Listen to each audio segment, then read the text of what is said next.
এবার দেশের মাটিতে সাফ অনূর্ধ্ব-20 নারী চ্যাম্পিয়নশিপের নতুন চ্যালেঞ্জ বাংলাদেশের সামনে। শুক্রবার বসুন্ধরা কিংস অ্যারেনায় আফ্রিদিদের প্রতিপক্ষ শ্রীলঙ্কা।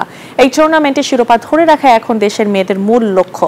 মিয়ানমার থেকে আসার পর খেলোয়াড়দের ক্লান্তি, সময়ের চাপ সবকিছু পেছনে ফেলে প্রস্তুত নারী দল। ম্যাচ শুরু হবে বেলা 3টায়। আকাশ কেঁদেছে সকাল থেকে, কিন্তু মাঠে তাদের জয়ের নেশা। বৃষ্টি ভেজা সবুজে গড়িয়েছে বল। নতুন ইতিহাস লিখতে প্রস্তুতি বাংলার মেয়েদের। এবারে লড়াই নিজেদের মাটিতে শিরোপা ধরে রাখার। 3 ম্যাচে 3 জয়, প্রথমবারের মতো নিশ্চিত হয়েছে এএফসি এশিয়ান কাপের টিকিট। অথচ এরপর সময় মিলেনি বিশ্রামের। আরেকটি ট্রফি জয়ের আশায় দেশে ফিরেই অনুশীলনে বাংলাদেশ দল। আমরা এশিয়া কাপে গিয়েছি বলে যে সাফটাকে ছোট করে দেখবো এটা না।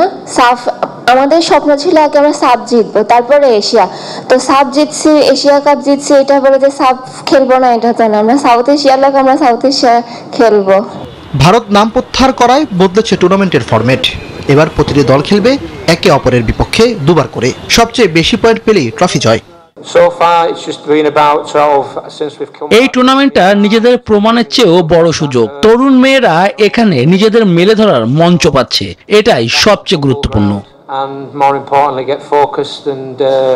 শুধু ট্রফি নয়, শিরোপার সঙ্গে জড়িয়ে দেশের মুখ উজ্জ্বল করার দায়িত্ব।